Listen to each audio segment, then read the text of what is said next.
So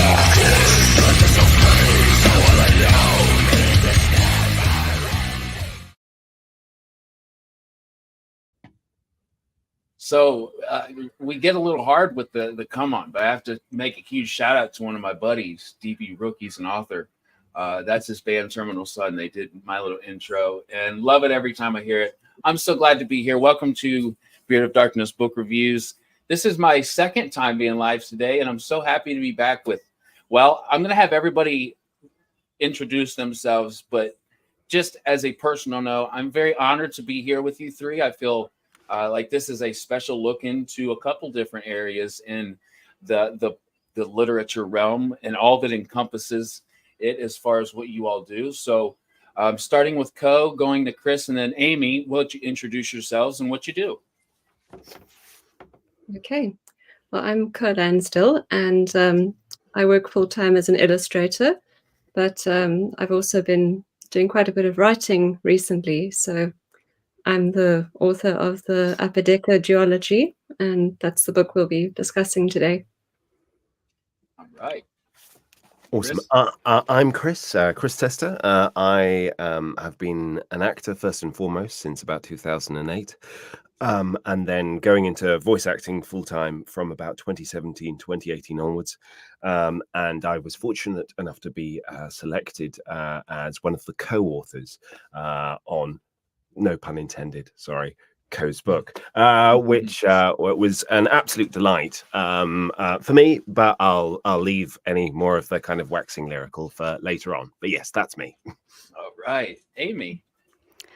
My name's Amy Jensen. I'm a New York City-based narrator, and I've recorded with Hachette, Penguin Random House, Learning Ally, and Lantern Audio. That's now become John Marshall Media, but also some independent authors, and love the energy of independent work and vision that artists have, or the writers have. So glad to be here, and glad to have co-narrated with Chris.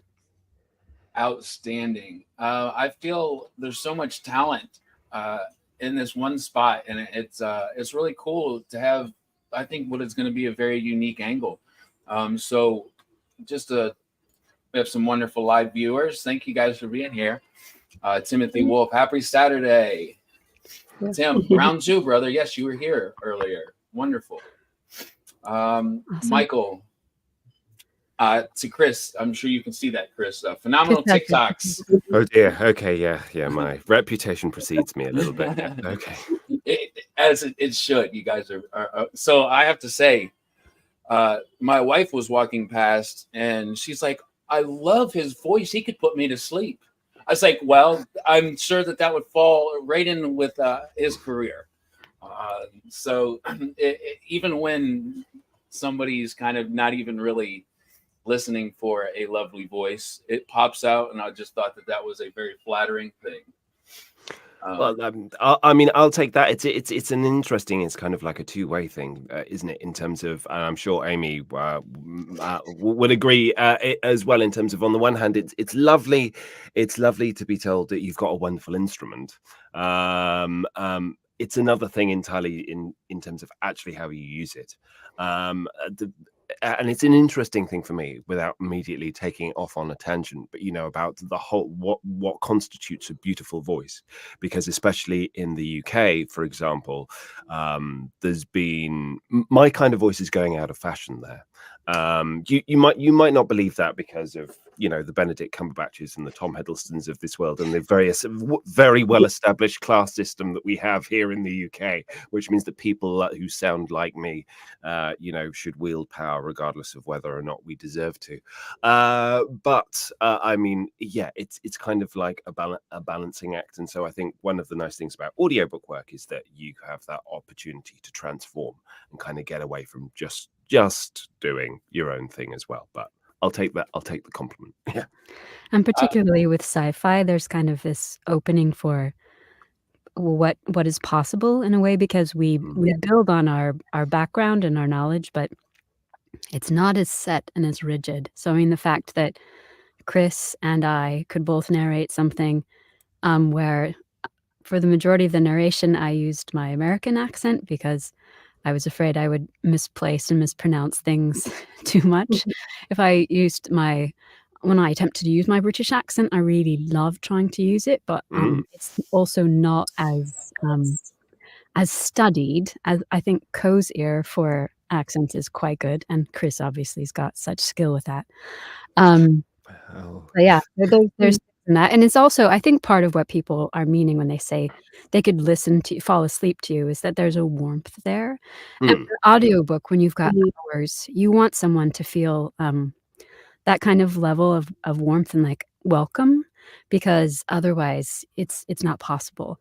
On the other hand, like I had one friend say, "Oh, I fell asleep to your book that you did, and that was a fantasy novel that had lots of high stake battles. So I'm doing something wrong." like I was like, "Oh, I don't know about that." And like maybe I could go into a career of sleep stories or Yeah, I whatever mean, like that. But you do hope that people are following along with you and not just dropping off into sleep. Sure, that does make sense. You know, now that I'm thinking about it, you know, especially the last topic or idea you gave, where you know high stakes is action packed, but you fell asleep. So that's a whole nother side I of will it. You say know, she's a single mom, and I think that played into it. So yes, I Love didn't it. have many people telling me they fell asleep in that. And the author liked what I did. So anytime an author is like, that's what I wanted, I feel like I've reached what I need to. So for sure. but yeah. I love that, and it, you know, echoes a little bit of what we're going to get into, and I hope to, you know, for me personally, but also for the listeners, viewers, have a better picture of kind of what you all do individually and how that kind of came together. So we'll start here with Co. Tell us about your novel, the part book one in the Apodeca duology, Far Removed. A little bit of an overview, if you will, and kind of what your plans are for the duology. Well, thank you. Well, Far Removed was my debut novel. It came out in September last year. So I'd actually, it was around this time last year that I started looking into getting the audiobook produced at the same time. I don't think I'll do that again in the future. I'll probably wait until the book has been released and, you know, ARC readers have caught any little mistakes. Because shame, I kept coming back to Chris and Amy and saying, like, I've gone and written like 2 sentences that say the same thing. You know, we need to cut one out or rephrase something, or because it's interesting how audio, you know, when you're hearing the written word, somehow you just catch things that you would have missed in writing. But yeah, it's a science fiction novel, as Amy said, although it touches on fantasy as well, horror. So I guess you could say it falls under the speculative fiction umbrella.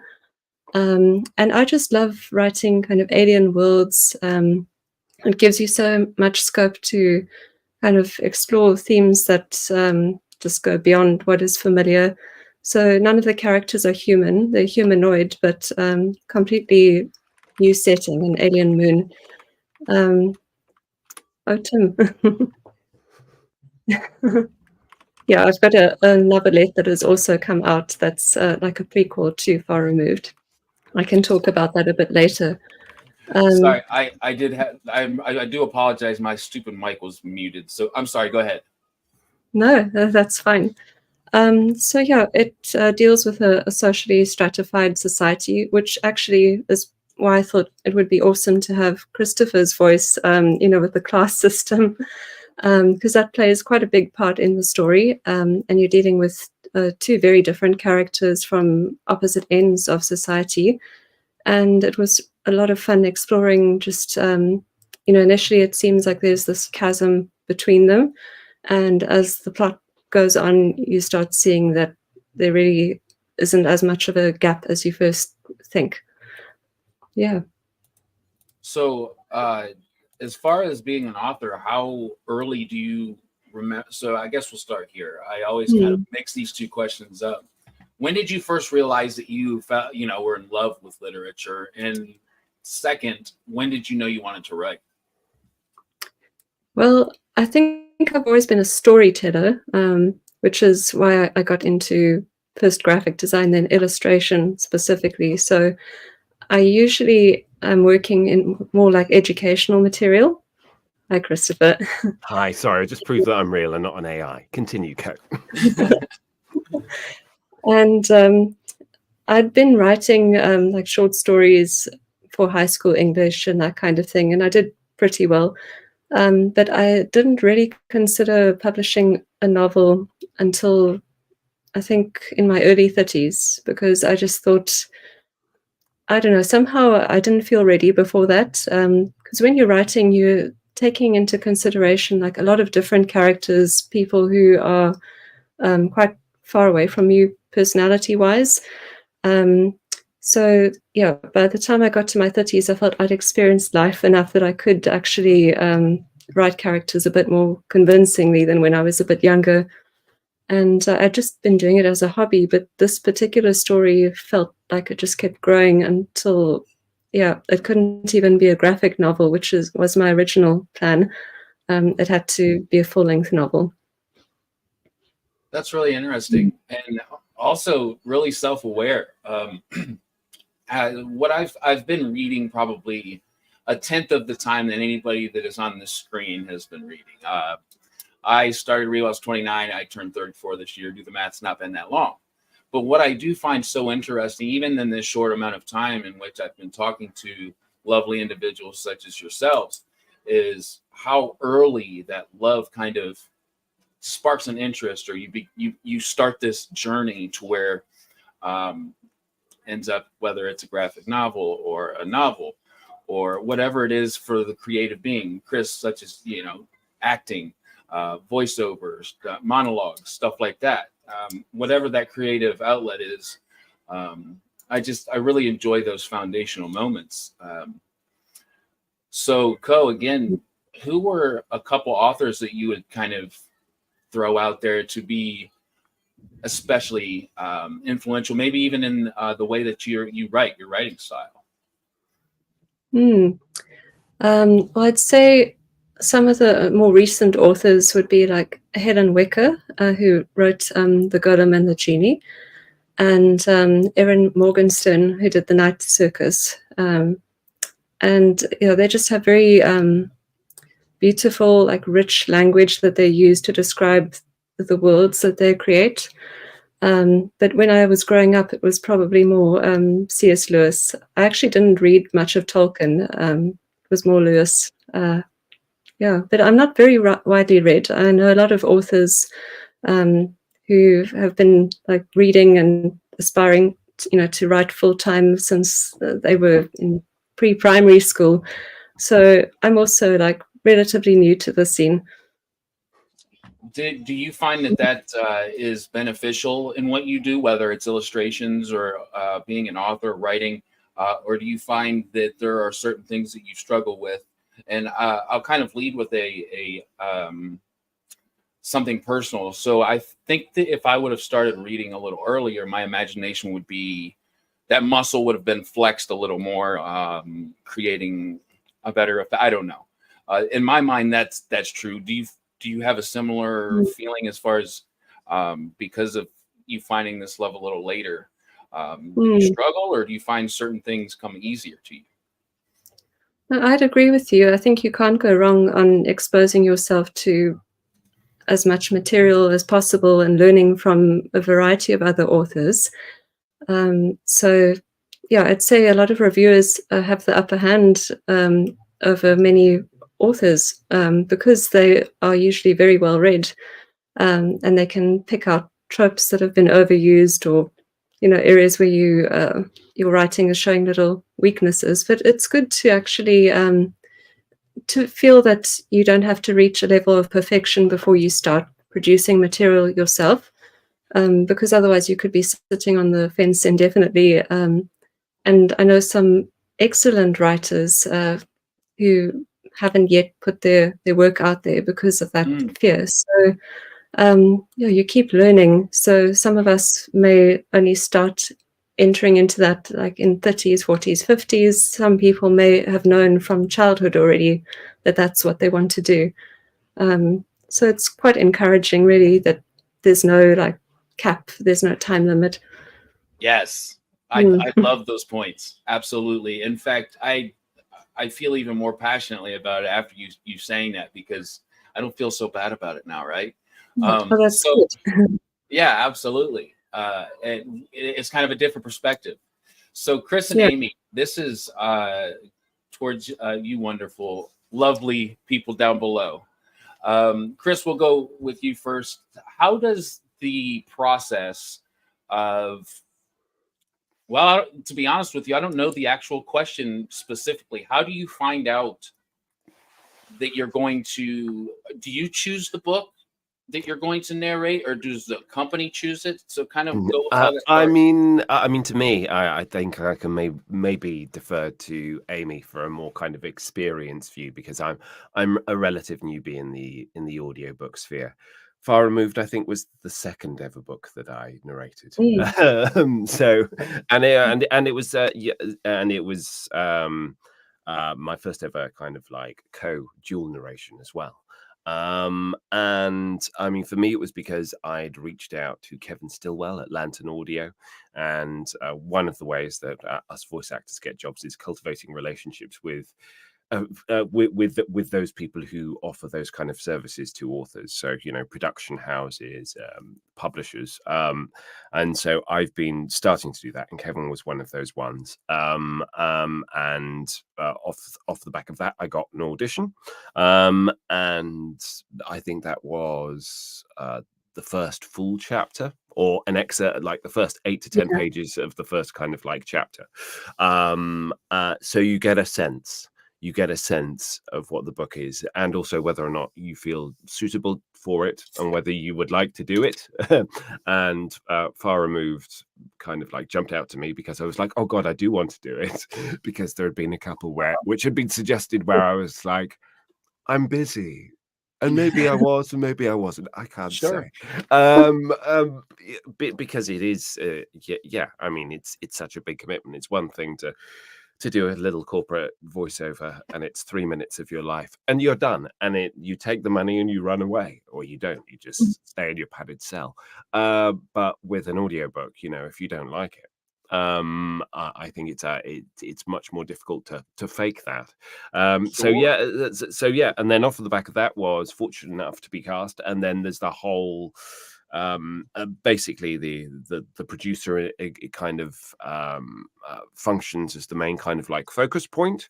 So all of the communication basically goes through them, as opposed to us having a direct conversation with Co. And I can understand I can understand why that is kind of like the default, because otherwise there's such room for so much backwards and forwards with, you know, 2 or 3 creative people in the mix all at the same time.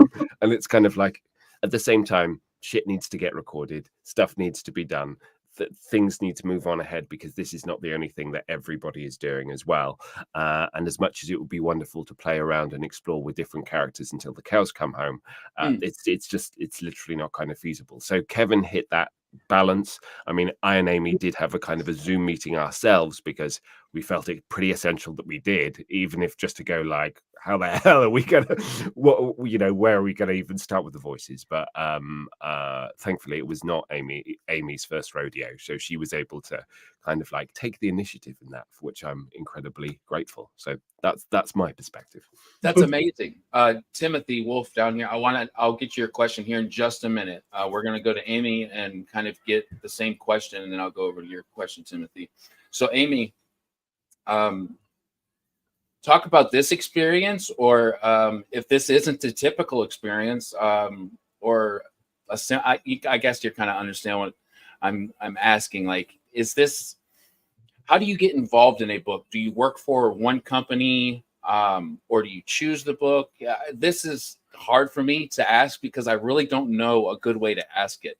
I listen to a lot of audiobooks, but I don't know how in the hell you guys do it. So this is kind of me asking how that starts. Yeah. So right now, what happens usually is that there's not necessarily like audiobooks have, you know, it's a little bit of a, there's so many people doing audiobooks and a lot of opportunities and a lot of publishers. And so it's a lot of right now, the situation is you try, as Chris spoke about, you try to get to know publishers. There are also some websites. So for instance, Audible has a sister company called ACX where independent authors can publish via Audible. Some people don't want to use that as a platform because of pricing for authors and things like that. There are other organizations that exist that are publishers as well that will work with independent authors too. The Audiobook Empire and a few other places. And so what audiobook narrators try to do is to get on rosters of people and get to know people who are aware of what their voice is like, what they can do, if you can do character voices or what you're good at, what you like to do. And you try to present that. I was at their Audio Publishers Association conference where I met Kevin. We had a meet the producers moment and we discussed, and I read a few things like a thriller and a sci-fi and something else. And he said, okay, I'll put you in the roster. And he thought of me and he sent me an audition. So often you'll have auditions, or for instance, if it's like with ACX, I'll look at auditions and I'll do them. And then the authors will decide who they want to work with. When it's publisher, like I think, I don't know, publishers can decide on how many auditions they want. I think so. A book that I recently auditioned for, the very sweet independent author got back to me saying, "You were my second favorite out of 138 people." So I was like, wow. Part of me would have really liked to have been the first, but she was really sweet. And that was one through ACX. And so different publishers will decide on how many auditions they want to give someone. You don't want to overwhelm. Like listening to 138, that's too much. You just can't do that. Yeah. And still feel, I mean, I imagine that you get a sense really quickly if you like that voice, and probably just go through them. But so they'll generally, I've heard people say they'll often give like 5 very solid, as in like they feel really good about those auditions fitting that book. And people who are producers have such an amazing ear and such a great sense of casting. I'm so impressed by them. It's really pretty awesome. But yeah, so then like I saw Kevin sent me the audition. I scanned it. Co had sent some very great descriptions of the characters along with what side she wanted to have for us to record. I was intrigued because for Prisma's character, she included the Myers-Briggs personality.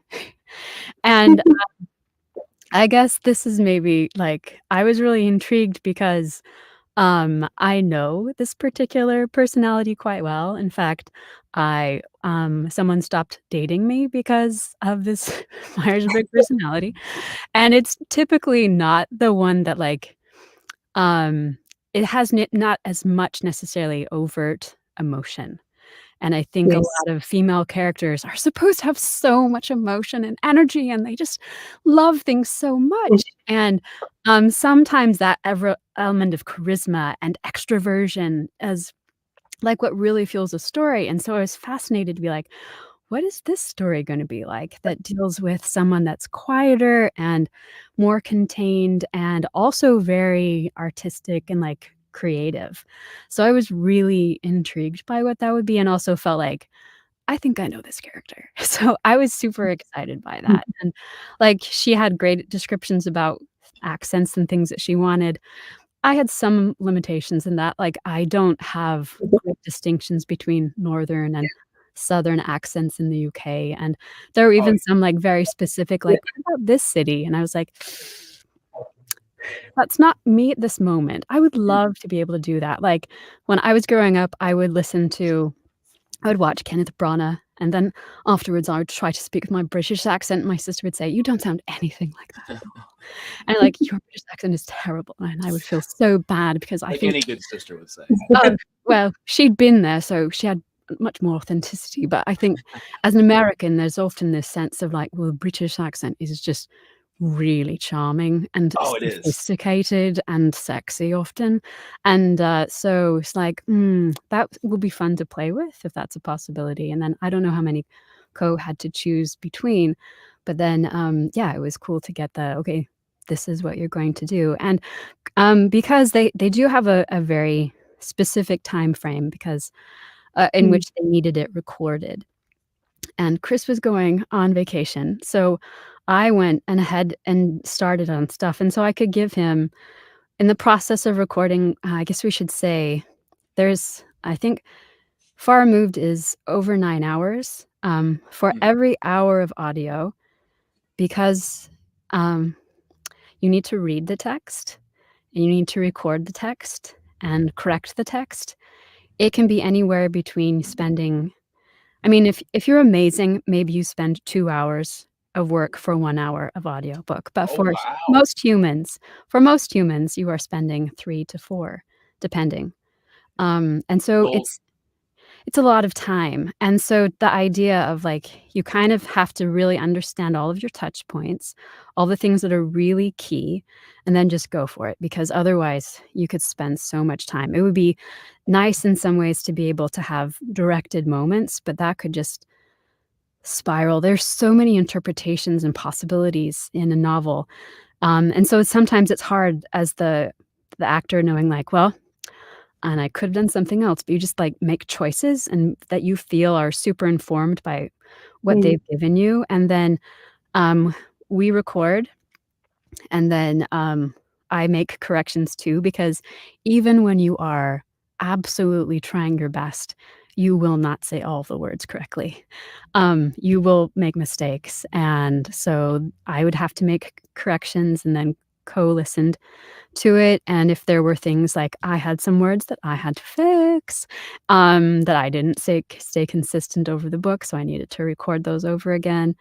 We needed to fix some of those things, and then they would go on to master them. And in the process of, like, recording, you have to read the book, obviously. But, like, it's like a level of reading. So part of it is you just want to know the story. And this one, it's tricky for me, particularly this book, but most books I can just get so into them. And then I have to go back and be more detailed of, like, okay, so Aukless character describes Prisma as sounding like husky. And, like, oh, like, all of those things that I was just re-listening to parts of it before, and I was like, that he says in, like, hour 5, So you have to, like, listen and read really pretty closely all the way, like, how are they describing these characters and how they sound? Because, like, there's parts, this book has some really fantastic narration challenges. So my chapters had people going underwater and speaking underwater. And there's a description of, like, one of the characters sounds quite more nasal. When he goes underwater, he sounds more nasal than when he's speaking, by and large. So there's that. And also these characters, I hope this isn't revealing too much, but some of them have a synthesized voice. Yes. So yeah, it's a major part of what these characters are, and trying to create that without making it sound like, Code didn't want it to sound robotic to have a synthesized voice. And so sounds tricky. Yeah, I mean, it's up for interpretation. What does that mean? And in the book, she talks about there's a potential of lag with it, and sometimes it helps mute the range of emotion, but we still have to, it's an audiobook, and if you were to strip emotion from the characters, people won't be able to connect to the characters. So I thought of it more as like a compacting, in which she doesn't necessarily have the same amount of range, and she still has something very important to be able to say. And it was a bit more difficult with Aukless, who's Chris's character, because he's someone who fights against this synthesized voice. He's been a charming, charismatic guy who's always been able to speak his way out of any situation because he's just so good. And when he gets this voice, I have one of my favorite chapters I narrated when he's, like, visibly fighting against it, and stops and starts, and so he has a thing, what his voice is doing this.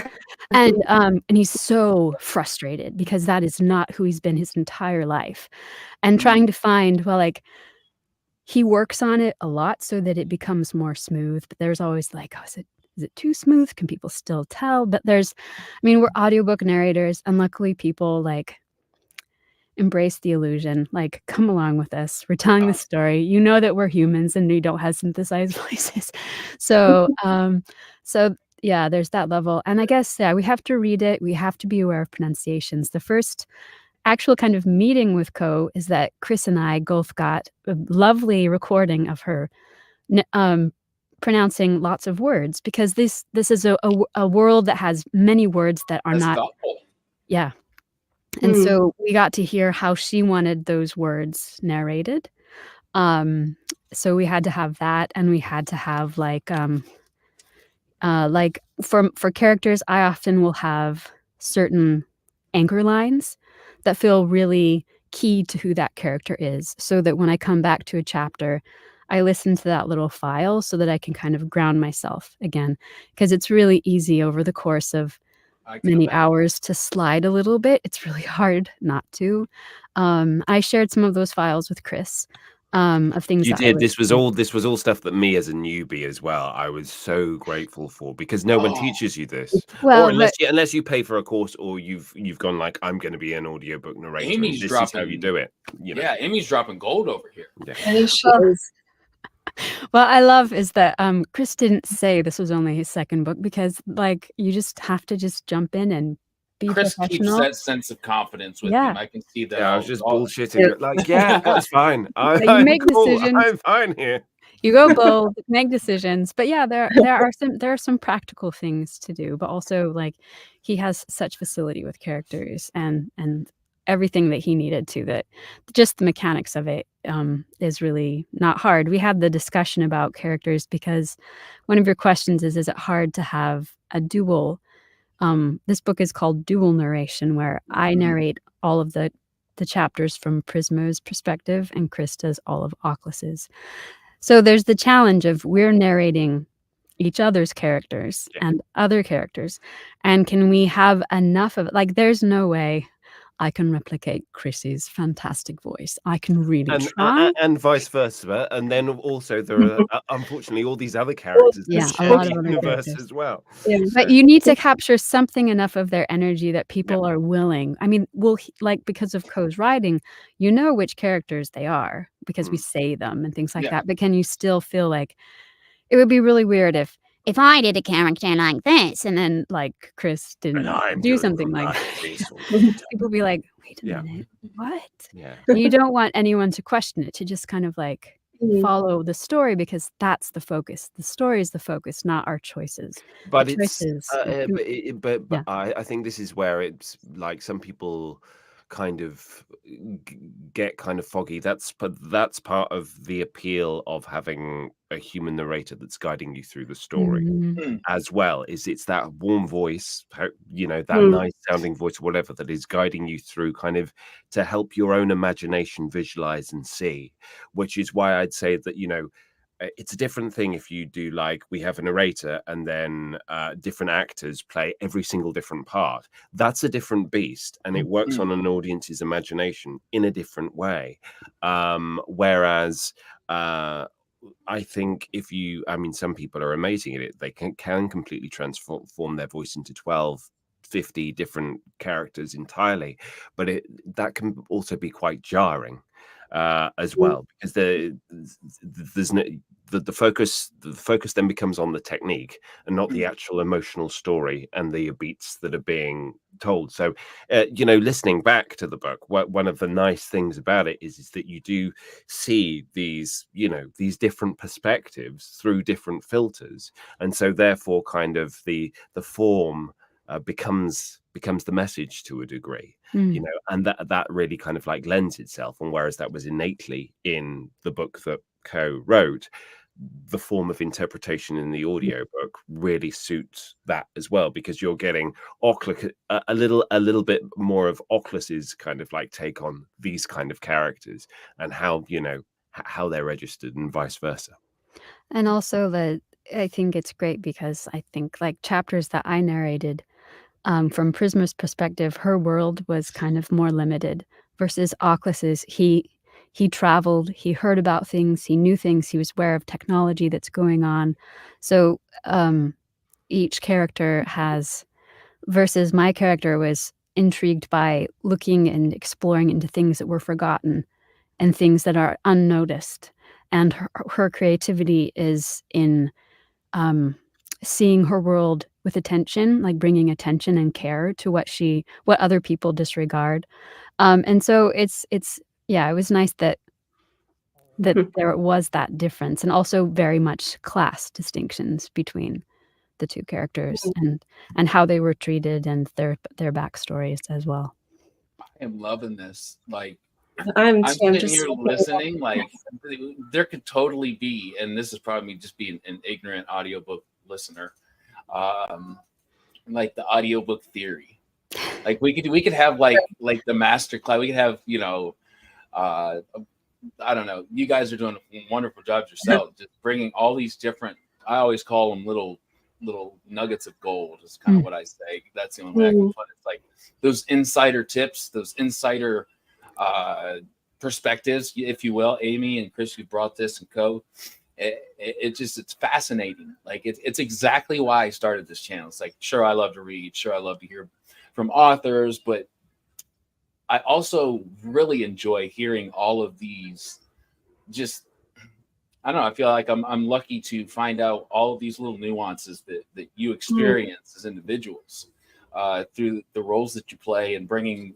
Well, that's kind of how I came up with the title, Bringing a World to Life. So very thankful for that. I don't know where I was going with that. Just very thankful for it. Along those lines, I did want to share, if there are out there like authors particularly, or people who are interested in narration, one really great resource is called the Narrators Roadmap. If you Google that, there's a section that is really focused towards authors, and then just kind of some of the how-tos and things like that. I've found, so actually I had an interest in audiobooks for quite a while, but it was during the pandemic that I really put more work into it, as did lots of people during that time. And I've felt that it's a very generous world where people will share expertise and information, and there is a lot of competition, but also there's a sense of like, look, there's a lot of stories. There need to be a lot of voices to be able to tell those stories. So there's no like holding on to your knowledge. Like, no, I've been given so much generosity from people coaching and supporting and encouraging. Like I first met a narrator, Joel Richards, and he said like, oh, you should try this or that. And then he kind of helped me put up my first book, and other people with the Audio Publishers Association and other groups where it's just people are like, we want people to love audiobooks and to listen to them, and to say we want human narrators instead of AI narrators. Amen. So be generous and help people find the stories that they love, because there are so many stories that can be overwhelming. But I appreciate channels like this that can help people introduce their work, because sometimes it's just such a beautiful book that needs to connect and find the people that love it. Yes. Oh, I back that message a million. Go ahead, it's like the writing community as well. I mean, on Twitter, I've made so many other friends who are also indie writers, and you start meeting people who maybe write in the same genre as you, and you can leave recommendations for one another. And when I decided to create an audiobook, what was important to me, because well, it is a big investment, I'll be upfront about that.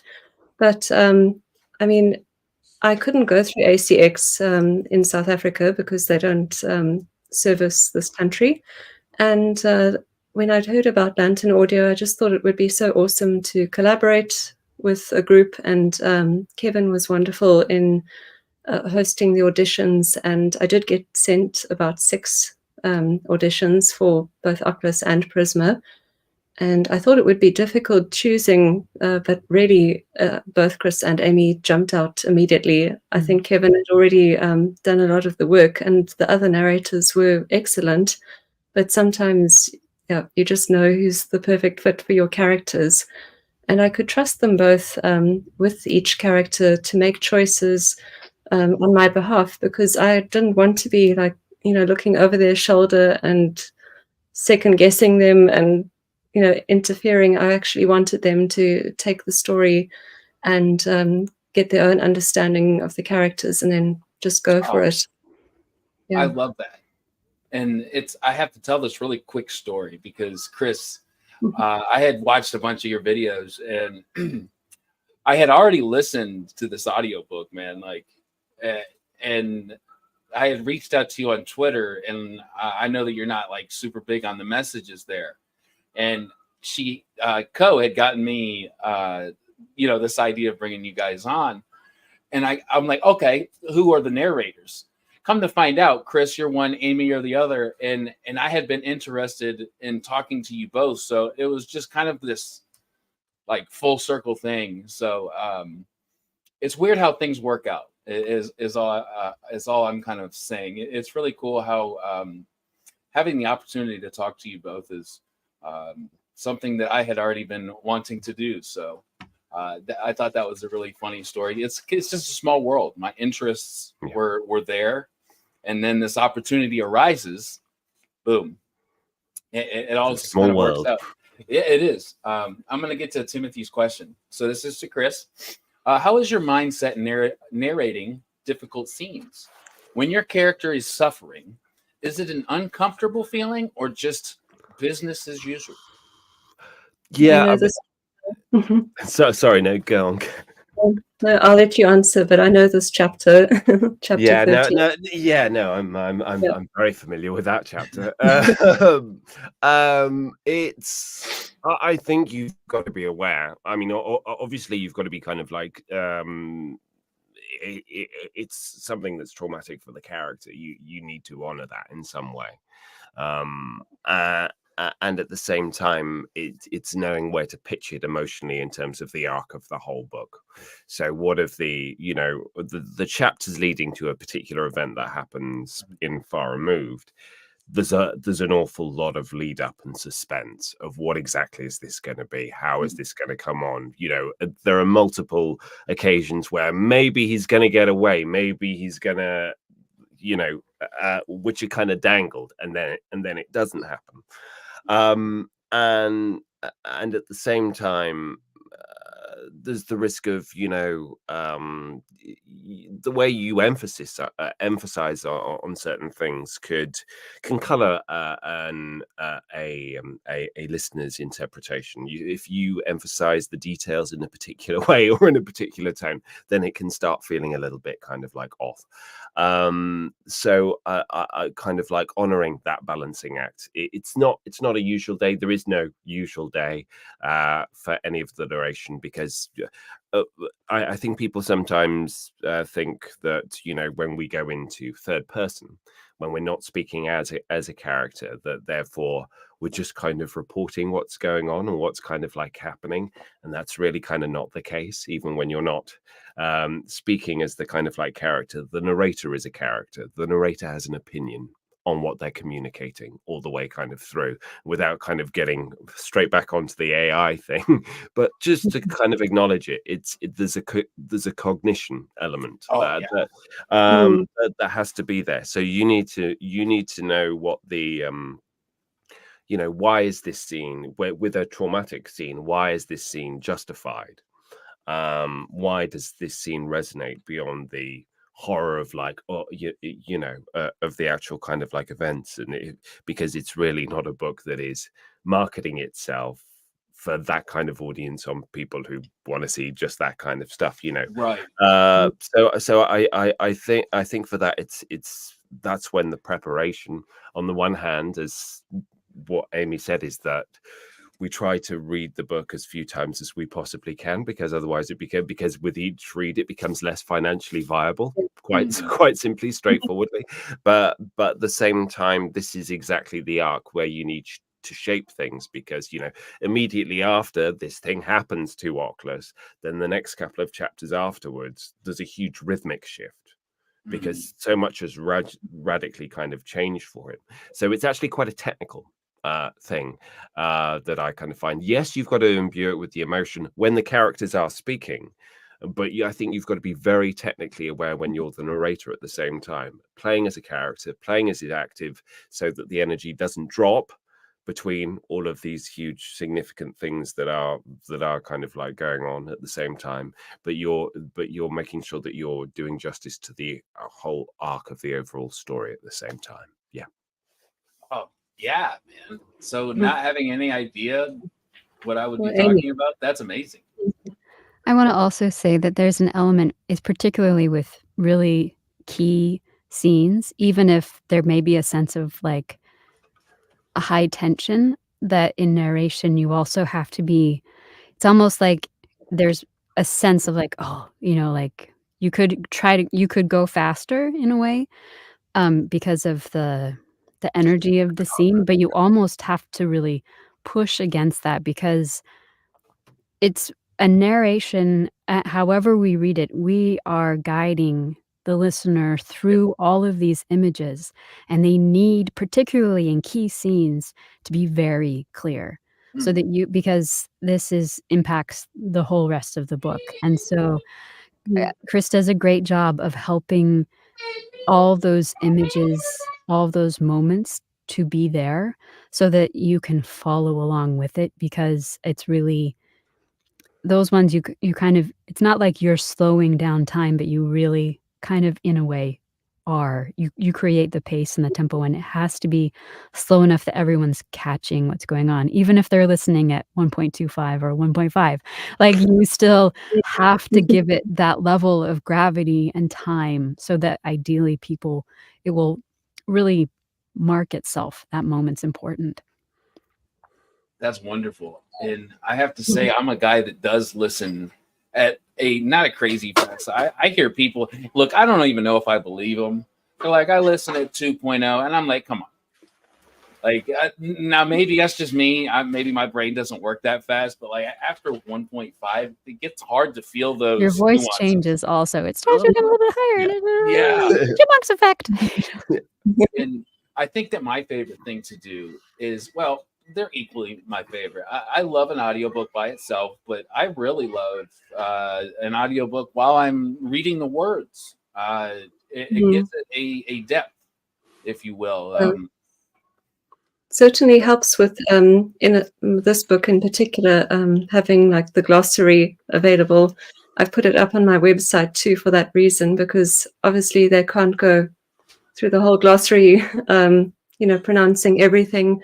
Like, for example, I've got a different pronoun, a or which is used. It's a neutral pronoun, and that may be a bit jarring initially when people are hearing it and expecting, he or she.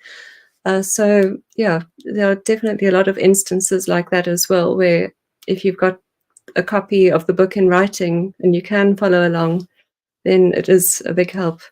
I had never thought of that. I have so many books that I could pull, like my bookshelf's in front of me, and I could pull down it, and I know there's like the glossary, or what do they call it? The persona dramatis. Yes. And I had never thought of that. That's a great idea, kind of having that available while you're listening. That's a great idea, because at the depth in which, the certain books that I get into this hardcore, where I'm making notes, what have you, that would be very beneficial.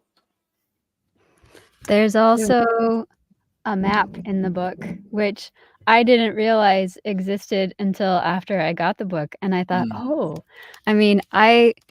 Co does such a great job. You can imagine this world, but in some ways the images are like, oh, okay, it made it concrete in another way. But yeah, there are words like the and a that as a narrator, I was like, I don't know how this is going to come across. I hope that people can hear I'm not just not saying something. But I think you get a sense this is a different world. I think it's so fascinating that this world is based on people are born in the sea, and that they develop, and that you don't know what gender someone is until they kind of decide it. And so you choose to never pronounce what someone's gender is until it's clear what they've chosen. I thought, wow, this is I've never seen that in a book. It was or in a world. I thought that was fascinating, and the differences on grafting, choosing to be with someone versus not. I don't know if we should say more about that, but I thought it was very fascinating. I'd like to actually look into that more in the next book.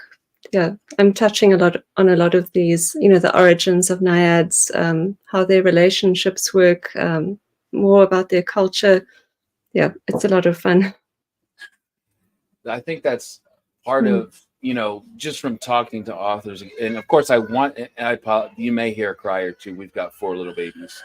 And I think one of the coolest things as far as talking to fantasy authors is just that, the ability to make a part of the world that this author makes up. Just that fantastic, right? Such as the grafting or whatever. I was talking to James Logan earlier, and he was talking about this game that he makes up in the Silver Bullet Promise. And it was simply just the creative freedom of being able to say, hey, I'm making these rules. It made it special. So learning about how you as a narrator go about, hey, what's the reason for this in your mind, and learning more and getting deep into that character and those subtle nuance. Well, they're not so subtle, actually, now that I'm learning about it. That go into your research, the production, and so many more aspects. I had no clue. And I'm so glad that I'm learning now between you and Chris, Amy and Chris. It's very, very cool. Timothy also has a question for you, Ko. Do you have an ETA on book 2? He's putting the pressure on. He is. Well, I'm hoping that to get it to my editor by around this time next year. So I have been chipping away steadily at it. It's not my full-time job, so it's taking up my weekends and like early mornings. But I outlined it. Actually, I outlined both book 1 and book 2 at the same time. So all of the chapters listed and bullet points of what's happening in each chapter. And so now I'm just on the first draft of the sequel to Far Removed. That's amazing. So first, I have to say, if this was a writer's only job was to write, there's so much to that, guys. Like, anybody, I mean, of course, Timothy does this. He's written, going on 3 books now, buddy? 3 or 4 now? I know he's doing well. Yeah, so he knows what this comes with, but sorry, bro, that's what these interviews are for, my friend. You know this. Yeah, I love your questions. Yeah, exactly. That's the bread and butter.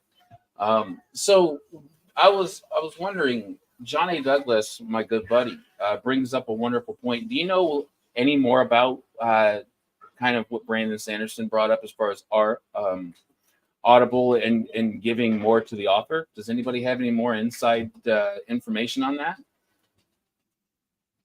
No? I think from what I understand, he was really pulling for indie authors. But again, I'm speaking on something I have no clue.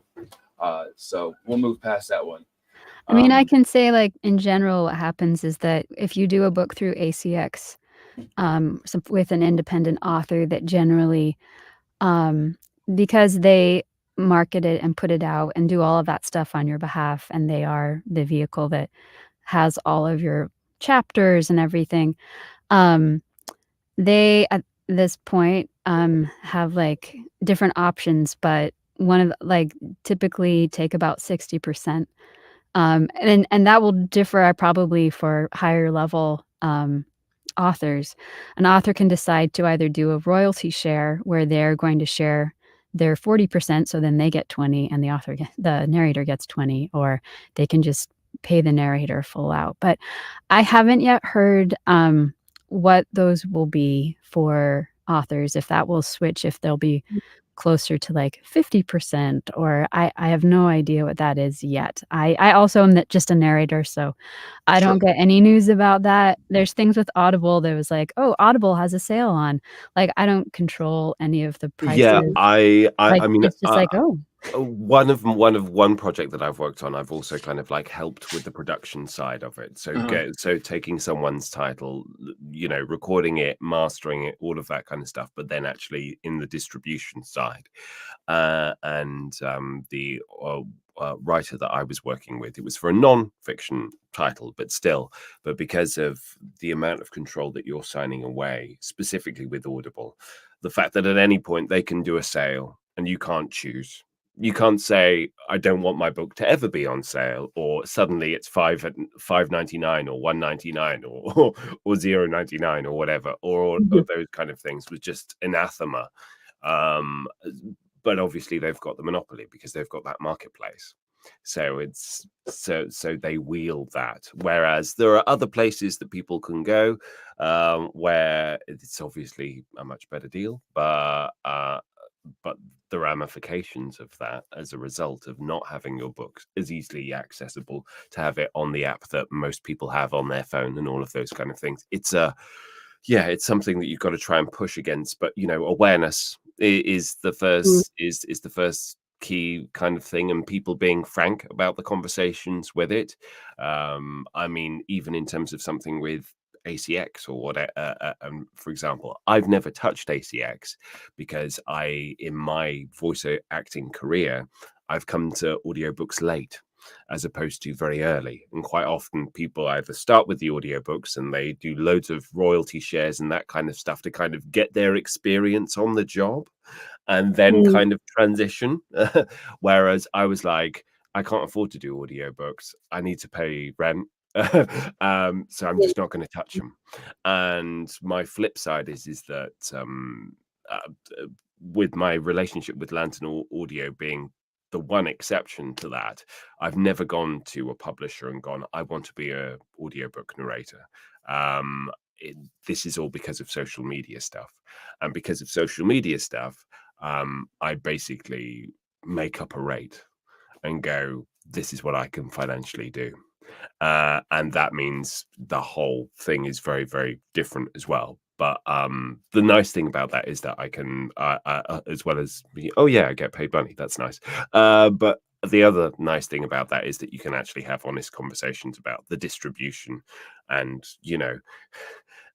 ways of being able to kind of maybe get around that or in some way, shape or form. So me having 500,000 followers on TikTok, if I can leverage that in some way so that you don't feel, oh shit, I have to put it on Audible or whatever, it's a conversation that we can have. Yeah. I don't know. No, that I love that because there's multiple different points of view here. And I think that they're all part of that whole in a very wonderful way. I don't know yet enough about that part. In fact, I don't know if I ever will, the distribution of like percentages as far as what author gets. And I couldn't speak on it because I'm not an author or a narrator.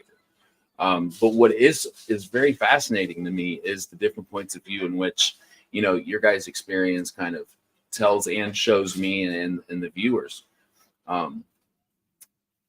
So this has been a very, very cool kind of peek into the relationship. In fact, Co was telling me that I've brought you all together kind of. You guys haven't really done a face-to-face. This is the first time I'm seeing Co. That is awesome. Likewise. I mean, we've heard her voice. But yeah. As I've heard yours, yeah. Right. Yeah. And let's hope, right? So I find that very fascinating in itself because, I mean, as an author, I have to ask this, Co. You get these files, I'm guessing, through email or something. Okay, so chapter 1, here's the file. You listen to it, edit, not edit, but hey, what I like, what I don't like, send it back. It gets fixed or it stays the same, however you like it. Kevin really streamlined the whole process for me. So initially he'd come to me and just asked for like a profile on the different characters, also some of the secondary characters who make a few appearances. And he encouraged me to get as specific as possible. So as Amy said earlier, I was like citing really specific accents and that, but really I didn't mind. It was very much open to interpretation of what she and Chris or whoever got the job could provide. But I thought if I can just kind of help, I can go too specific, and then it doesn't matter. They can disregard it if they can do better. Because I'm more of a visual person than an audio person, so that's why I'm in awe of narrators. I never would have considered trying to narrate this book myself. And Kevin was great at just getting what he needed from me to hand on to the narrators who auditioned. And when he did email me the 6 female narrators and 6 males, and it was not a challenge at all. Kind of seeing which of them had found Prisma and Oculus's voices. Some of them I heard, and I thought, well, they'd be really good at maybe one of the secondary characters too. But I also got a sense with Amy and Chris that they would be able to kind of cover for each other. That they'd be able to read each other's parts, which happens quite often as well. So I don't know if that answers your question, but I feel like you gave your narrators the trust that I feel like they probably truly was thankful for in narrating a book. Like, there's a lot of trust, though. I would say, like, not being an audiobook narrator for so long, like the vast majority of other stuff that I do, we do as voice actors, there's almost always the understanding or the option of, do you want a directed session? Do you want a live session? Even if it is for a 3-minute corporate. In fact, especially the shorter it is, the more likely it is that it'll be directed, because there's more money behind it. A 30-second commercial, a 20-second commercial, you're going to have 10 fucking people all giving you different feedback, so that you're smashing your head against the wall because they haven't had a discussion about what it is that they actually want. That is kind of guaranteed. Yes. Whereas the audiobook version tends to be the exact opposite. And I think that must be a huge thing for someone like Co to have to go like, okay, because you gave us stuff in terms of technical things to do with character voice, accent, pronunciations, and all of those kind of things. But there was never, and I have never, touch wood yet, had a thing where it's like, you're not inflecting the right words, or you're not honoring the right pauses, or I was imagining there's a beat here, because it's not like in a theater stage play where, someone can say pauses for 5 seconds because that was really significant what just happened and I need you to mark pause, please, and then going on. So there is you are very much giving over your baby, and having that trust, because even with live directed, you go into a studio and you do an audiobook stuff, even then the focus is on the practicalities of the recording and the pronunciation and the character voices. Very rarely is it to do with real interpretation, other than, oh, that character voice seems to have slipped slightly, or you're getting a bit quick, or you're getting a bit slow because it's the end of the day, or whatever. It's very rarely like, we need to stop now and have a 50-minute discussion about the motivations of this character that's just come in. I don't think that you fucking got it. That doesn't happen. So it's quite a big thing. And that right there speaks a lot about what the big jump that you took coming from one world to another, Chris. Having to deal with one thing. Voice actor. But being able to do it consistently. I mean, the number of titles and the people that Amy has worked with. I mean, it kind of blows my mind every single time. Going like, what we're doing it all again from like the ground up. Okay. But it hits that point home of everybody that is on this screen right now brings such a unique point of view and bit of expertise to the whole thing. So. I feel lucky I got to spend a little time with you guys. So what I kind of wanted to end with is I'll go to each of you and kind of let everybody know, including myself, what you're working on and what's coming up for you. Co, if you'll start. Okay. Well, aside from Far Removed, I did release a prequel novelette, which Timothy had brought up earlier, which touches a bit on Oculus's origin. So I haven't yet gone to Chris to narrate that. I'll have to see after I've budgeted for the sequel to Far Removed if I can go back and record for these short stories. But yeah, I enjoyed that. Just kind of adding a bit more context and like layers to him and his story, and it also touches on some things that are brought up in the sequel. And I'll also be doing a prequel for Prisma at some point, just again adding a bit of depth to her story and where she came from. Mostly I'm just focusing on getting that sequel out, and then hopefully I'll be going back to Lantern, or it's now, what is it, John Marshall? They've changed their name, and getting Amy and Chris back again. Yeah. Amazing. Chris, what are you working on, man? What's coming up for you? I'm just prostituting myself on a daily basis. I mean, that's what I'm doing. I've literally just wrapped on one audiobook this Friday, and you know, kind of, so I'm in that kind of like, it's been delivered, but I'm waiting. I'm waiting for the, like, here's 75 mistakes that you made, or so the main character, they actually speak with a Russian accent. Oh shit. You know, that kind of thing. So there's that. And I'm just awaiting for kind of like final approval for another fantasy book called Renya by a self-published Carl. Yeah, a Carl who again, yeah, like amazing. I mean, this is the stuff where I'm like, okay, like being able to work with people like Co and people like Carl is fucking brilliant. Dude, Carl's a smart dude. He went with the right guy. Yeah. So I'm very excited to kind of share that and looking to facilitate again, like how I can help in any way with that. And other than that, it's the whole vagabond actor's life of like, I don't know what will I ever work again. You know, I've got a directed session on Monday, so technically yes I will, but other than that I have no idea. That's exciting, man. To be honest with you, I'm very excited for all of you. Amy, what is coming up for you? What are you working on? What's the whole dealio, if you will? So I'm in the middle of recording an audiobook by another independent author where one of the characters is a tattoo artist, and he notices that some of the tattoos that he gives people have a little bit more, like the tattoos for his children, each one kind of shifts depending on what life's going for them, how they're doing. Okay. And he gives his kids tattoos that when they touch, send them back 5 minutes in time.